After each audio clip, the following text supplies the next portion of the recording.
Well, hello everyone, and welcome to the hike. This morning we have with us Marlies Henderson, Hello? who is a Billerica resident and does tons of hikes. In fact, Marlies, you actually take a group of people on hikes. That's right. For the past 6 years, winter walks. Really, 6 years? Yeah, this past winter was the 6th year. Wow, you really, you do quite a bit of this. You do a lot of hiking. Yes. And you have a group of people that come with you and usually sold out every year. It's, the first year it wasn't. The first first year it had to grow, and then after that it was sold out. Yeah, that's, and what got you so interested in hiking? Have you always been a big hiker? I've always been outdoorsy. Mm-hmm. And what got me to do these hikes was to grow the awareness of the open space. Ah. It's very good to have open space in your backyard. Oh, absolutely. Easily, just get out the door and go for a walk. And you know what's amazing? There are so many hiking trails in Billerica. Oh yes, yes. And not just Billerica. I mean, there's so many hiking trails in all the towns around us. Yes, there are tons of possibilities, but you have to know about it. Right. And the signage is kind of lacking, the marking is kind of lacking. And in order to get all that done, you need to have a following that helps you ask for funding for the signage and kiosks and all that. Mm-hmm. Yeah, the maps, we have maps, very nice maps, but few people know to find them. So whenever I post a walk, I post a map as well. And the maps need to be updated, so we need to get to that. And the more people ask for it, see, if just Marlies Henderson asks, nothing's going to happen. Mm-hmm. I may seem powerful, I'm not. You're actually from the Netherlands, is that true? Yes, that's true. And in the Netherlands, I also biked. Being outdoors is second nature, no pun intended. Second nature. Being outdoors is second nature. There's actually a lot of bicycle riding in Holland, right?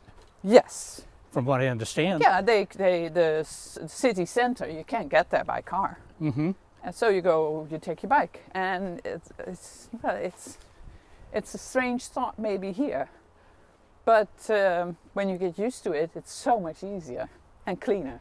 Yeah. Because it's very densely populated. What's the misconception about Holland as part of the Netherlands, but Holland? What's a misconception that Americans might have? Well, the first thing Americans think is, Holland, coffee shops, smoking. I understand there's a lot of smoking.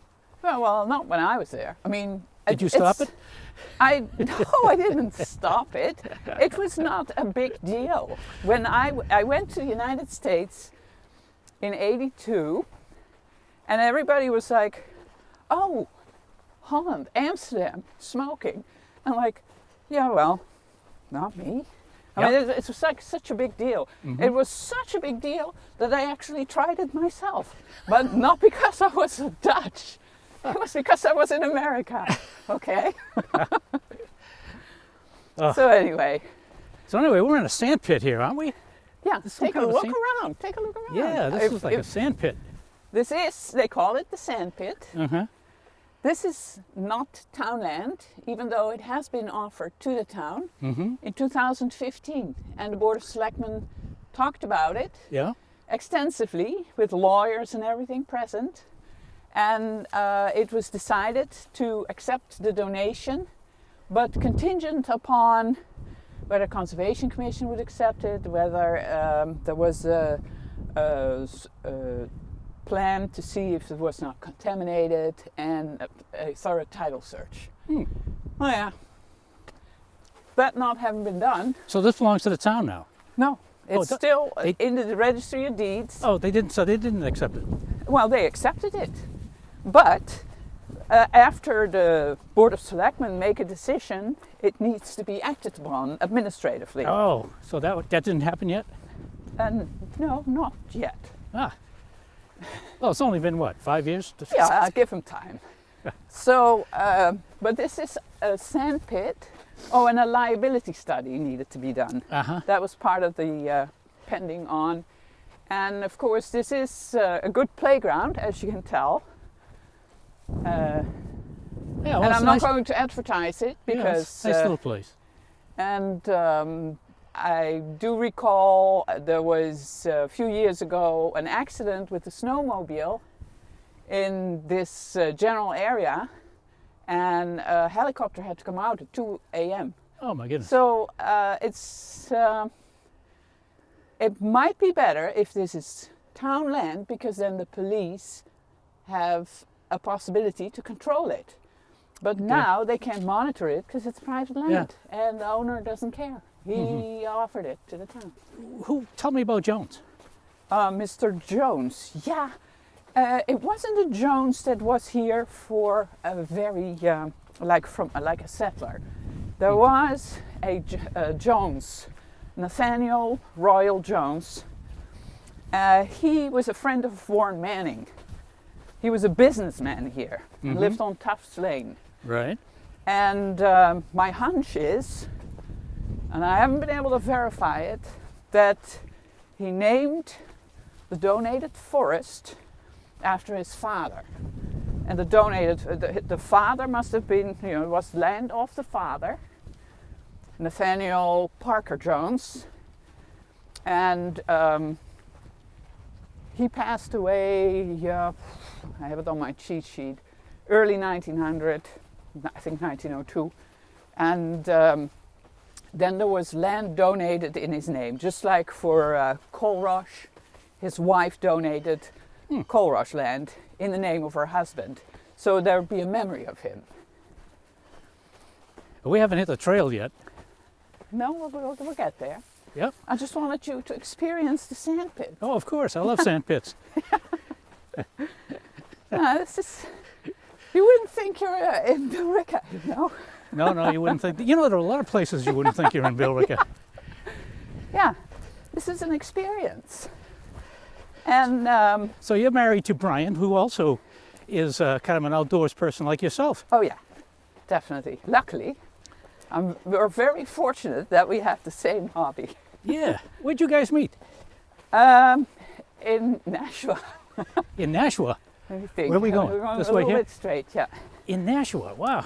In 1982, I graduated from hotel management school, and I was going to be a management trainee at what was called the Sheraton Terra in Nashua.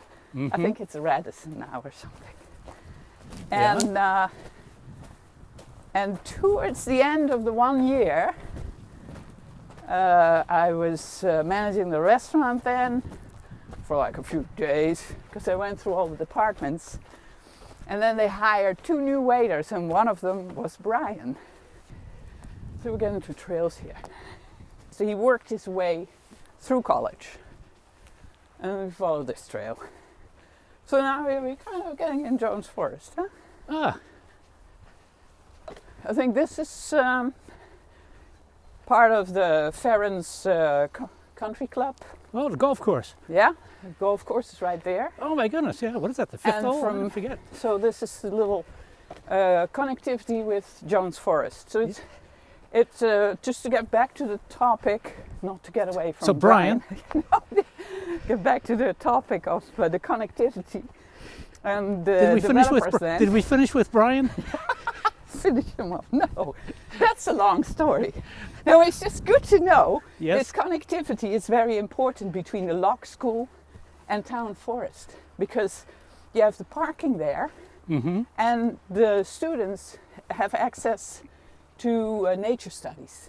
Oh, I see. So Do they do the- that? This connectivity. Well, I wish. Ah, but, so they have access, but they don't take advantage of it. No. Well, I see but- this is another volunteer area for you. Yeah, no. So You do a lot of volunteering for a lot of A things. teacher has to step in, a willing teacher. You know, I'm not going to force anyone. Yep. But there must be biology teachers who would jump at the opportunity to go to see vernal pools. And it's also right along the Shawsheen River. Right. But the connectivity is very important. Even if they decide on building, there needs to be a decent corridor between the lock and the forest. Ah. That's all. That's my message. Okay. That's all. All right. Figure it out. Duly Let town noted. meeting decide, but there must be a corridor. So anyway, Brian was a waiter. Yep. Oh, we're back to Brian now. Okay. Yeah. I think I was Was he a good waiter? very good. Really? Oh, I loved him for being a apparently. waiter. Since you married him. Yeah. No, he was so conscientious. He came to the podium, because Hope you're I'm liking this, sitting Brian. there, and he came to the podium, and he knows all this, and he carries the menu, and he says, "Can he take the menu home so he can study it?" Wow. And I'm like, "Yes, this is the kind of waiter I want." Wow. Follow it here. And how many years ago was that? It was in 1982. Oh, so, okay. Yeah. Is he still that good as a waiter? generation ago. How about around the house? Is he still a waiter around the house, or does he bring you food? It's more a waiter in the Shawshin River. So he Yeah. wears He waders. is. He's really an outdoorsman, that's for sure. Just like you are. Yeah, You guys do a lot of canoeing too. yeah. Canoeing and kayaking. he Kayaking. doesn't really- I have a kayak and we share the canoe. So if it's something we do together, we're in the canoe. That's our workhorse. Mm-hmm. And then if we need extra space, like somebody else comes along who doesn't have a boat, they go in the boat with Brian, and I go in the kayak. And yeah, that's how it goes. It's very cool, beautiful. Wow, that's pretty awesome. Quite a lot. So I understand, like the tallest place in Holland is like, I don't know, 180 feet above sea level or something like that. It's, obviously because of the dikes and everything else. 300. Excuse me. 300. 300 feet. Oh wow, right? you guys, that's like a mountain. Yeah, that is. Wow. That is the Valkenburg Yeah. berg. Mountain of Valkenburg. Yeah, in the south. And what is what's the climate like? It's sort of around the latitude of England, isn't it? The United Well, Kingdom. when I left it, it Yep. was very mild, sort of like Washington State. Uh-huh. Lots of rain Lots of rain, huh? and mild. You could have a whole year with the same temperature, always in the 50s, 60s. Wow. Really? But these years, Mhm. last summer we were there, and it was 3 weeks sunny and dry, which is not good for the farmers, Right. but very good for us. Yeah. So That's unusual though, right? I guess the climate changed. I don't know. It's probably, you go there now, it's probably drizzly and rainy and Yes, because I checked my phone. so it didn't has change a much. picture. Well, it's just like us. My phone said grayish, rainy, and it was the same. But they have more blue sky weather now. Ah. Drought is a problem. Ah. Let's see. So 83 is when I met Brian, Yeah. and when I went back to Holland too, because I only had a visa for So you 1 met year. him and then you went back to Holland? Yes, he did not ask me to marry me. Ah. And I was I gonna say, did was not it- suggest it either. But I was thinking about it. If he would have asked me, Yeah. I would have accepted. Really? But he didn't ask. But eventually he did ask, or maybe you asked. Yeah, no, I did not ask. So did he ask? No. So this is a big story, and I hope our walk is long enough, and I'll try to Oh my keep it goodness. short. But in let's see, I got married because I went back in '84 To Holland. to Tingsboro. Actually, I visited a girlfriend, and with the total purpose of trying to find Brian. Really? But I didn't want to contact him because I didn't want him to feel like he had to be the polite boyfriend, Uh-huh. because I made this trip all the way here. So what I did was I flew over, and I immediately made I reserved a table at the hotel, and he was still working there. Ah.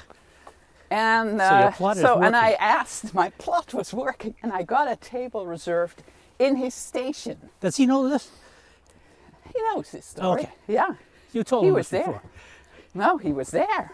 He was there. He And was he was very standoffish. Ah. So, so the whole 1984 plot seemed to work, but was a disaster for Oh me. my goodness. Yeah. Wow. So anyway, I thought, now I have to forget this man. It's going to be tough. But I was very rational, and I thought, okay, forget this man. And at some point, I met somebody else who also had freckles. And he was British. Now, yeah, I prefer American, but here. But at least he had freckles. We were getting somewhere. And long story short, I had this urge to get in touch with Brian. And so I thought, no, whatever. This feeling did not leave me, this gut feeling. And I was going to call the number that I had. And it said, we're sorry, the area code has changed. And so that was at the time when 978 came in. So I thought, okay, be rational now, forget all the gut feelings, and forget it. So about 1.5 years later, I have a 1.5-year-old now, I'm pregnant again, and this whole thing starts all over again. I'm like, it's a gut feeling. Maybe it was just morning sickness. I don't know, but it was like this gut feeling, and it was totally related to getting in touch with Brian. So I thought, what I'm going to do is I'm going to call the hotel where we both worked. Mm-hmm. And I called the reception, and I explained that I wanted to get in touch with I think Marlies Henderson, and they said, we'll connect you with Katie Kane. I thought, oh, Katie Kane, I know her. Is she still there? I knew her from 82, 83. She said, she's been away for 7 years and came back. What do you know?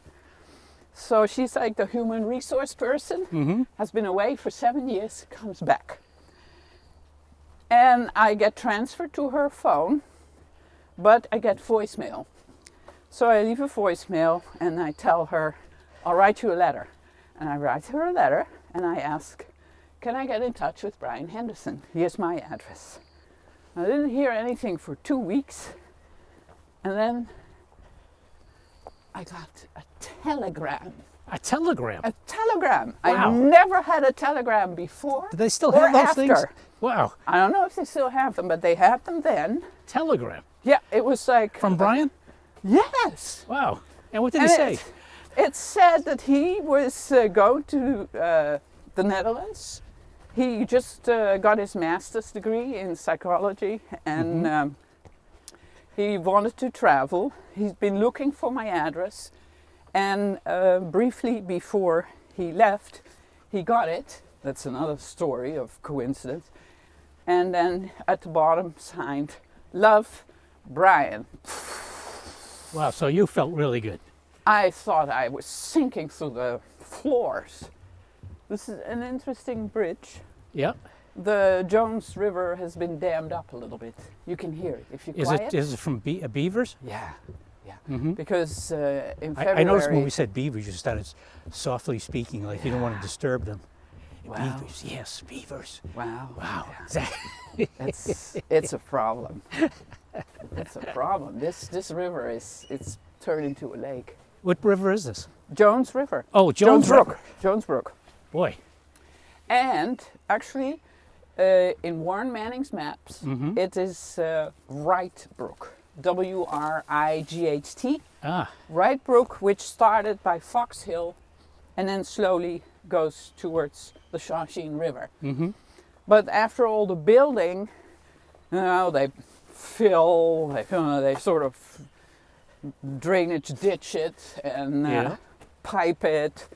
You get Sandy Pond, where they catch some of that water, but then it works its way further. Finally, it comes through Country Club. Yep. It's a hazard there, golf hazard. Yep. And a lot of hazards there. yeah. I've been in them all. Okay, yeah. So anyway, that's Jones Brook for you. That's pretty good. So what did this borders? Let's see. The country club's on one side of it. Yeah. Lock School's on the other side of it.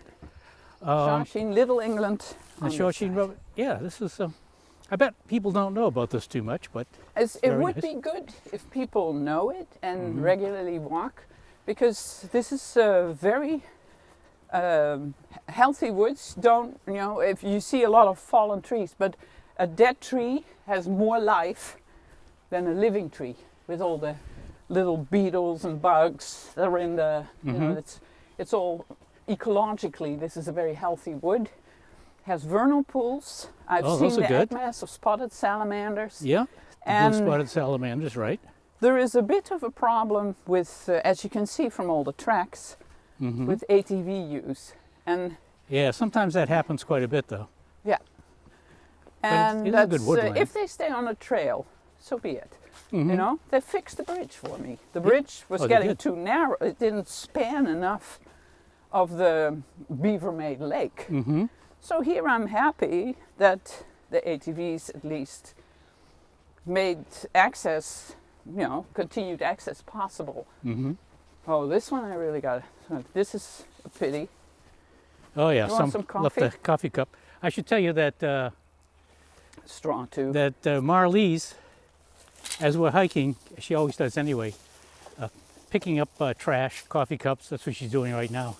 She has a little grabber. Yeah, in and, case it's in the thorns. Yeah. So yeah, what I'd really like to ask also, if you must throw your plastic and your trash in the woods, can you just leave it on the trail so it's easier for me to take it out? There you go. There's a note. Pay rather attention than to that. rather than throwing it in the poison ivy or Oh, in yeah. the thorns, Yeah. just leave it on the trail if you must be An Nice obnoxious litter bug. if you must be a problem, leave it on the trail at least. Don't throw it away. So Marlies, you're really active in this kind of thing, and it's, you know, you get a big following. You have a lot of people that join you in these hikes. Yeah, they. I think it's very magical to go outside in the winter. Mm-hmm. For Americans, I mean, for me, any kind of weather, you go outside. Right. There's no question. But Americans often say, well, in the winter, you can't walk. I'll wait for the spring. Mm-hmm. I was like, don't wait for the spring, because the winter is the best season here. Well, there are no bugs, There are no bugs, there's no mosquitoes, poison no ivy. ticks. That's right. And sometimes you even, you know, the mud is frozen, Yeah, or even a whole lake is frozen. that's right. That's right. There have been winters where we could cross Nothing's Lake and have hot cocoa on the other side. Hey, that's something, huh? Yeah. Wow. I don't just try it every time. I need to really, I consult with the specialists. Mm-hmm. I mean, the fire department will always say no. That even if it's frozen from top to bottom, Yeah, they're probably concerned about the liability they or have something. to, yeah. But there is Mr. Peary, Mr. Brian Peary there, he organizes the ice fishing. Oh, really? Didn't know anything about that. I consider him an expert. Ah, you know, I And- did take up winter hiking, as a matter of fact. Did a lot of that up in the White Mountains. Yeah. Spend a weekend up, you know, Yeah. going to one of the huts with Yeah. the snowshoes. Which one? Which one? Oh, all kinds of them. I went up with, I'd go up with Jim Miller. Oh, yes. I'd go up with, let's see, we got, Ellen Rollins, she would come Yeah. as well. John King. You probably don't know John King. I just know that there was a king who made a map of this forest. Yep, no, it wasn't him. No, it wasn't him. Must Nope. have been another one. He was Nope. environmentally involved in Yeah. 76. Yeah, so, but anyway, we did a lot of it. You know, Clinton Mountain was one of them. Actually, did it with other people as well. Some of my Yeah. people from work. Yeah. And so it Yeah. was kind of fun. It was cold, but it was, you know, once you're hiking, you're building up the body heat. I know. Yeah, I So- went with my youngest to Zealand Falls Hut. Yeah, I did that. Yeah. We did that. And for Yep. one overnight, and then back over Hale Mountain, which happened to be a 4,000 footer, Yep. which I hadn't counted on. But yeah, Well, you know, I'll tell you one thing. Coming down a 4,000-foot mountain in the winter is much easier than in the summer. yeah, with the snowshoes on, yeah, The snowshoes definitely. and the shoe is Yeah. like every step that you Yeah, take it's is like a 6 step. feet. Yeah, You slide And it down runs- more or less. it's easier on your knees. Yeah, your knees aren't killing you. Yeah. Warren Manning had done a snowstorm tramp from the center of town in a sort of a loop down to Jones Forest, which already existed, and then back through the rural town that it was back in 1936. And Dan Kiley, who turned out later to be a famous landscape architect, he made a map of it that was very accurate. And they actually walked here and they marked a memorial boulder. It's marked on it says Memorial Boulder, and then it says Mary Alexander. And I thought it was a memorial boulder for Mary Alexander. But it turned out that Mary Alexander owned the land where now Little England is built. And the boulder had to be somewhere here because it was on that map. Billerica back in the day, Facebook. Sometimes an older generation talks about their memories. I like it very much. And somebody was saying, does anyone remember a boulder that says Nathaniel Parker Jones? And my heart stopped. I don't remember where it is, but this marker, this stone, is what I'm looking for. And he had seen it in the 60s. And he had been walking in these woods. The Little England didn't exist yet. That came in the 70s. They rested on a stone and then realized that under the moss and lichen was this engraved name. So we're walking here, climbing through the brush. And of course here's a stone too, but it was 2 feet high, about 10 feet long, 4 feet wide, and Roy starts cleaning up the top. And I stand by and I'm like, yeah, whatever, you know. Like, wait a minute, there's a letter look at here. this, there it is. So here it says, Nathan Parker Jones Memorial. Wow. So, and that was here at least since 1936 when it was put on the treasure map. And then in the 60s somebody discovered it, and that was Dave Patterson, who now lives in New Hampshire. He was a biology teacher at BMHS, and he was wondering about it, and we discovered it again. And he was, you know, in the hospital and now recovering. And we're going to go see this rock. Excellent. Sometime. Yep. Okay, I'm running out of battery, so I got to Yeah. go see the sign. Is the sign around? Yeah, I'll show you the sign. But that The sign's sign, not here anymore? no, it disappeared. It was here last year, and it's been here for at least 10 years. It was an Eagle Scout project over 10 years ago by Gary Newcomb.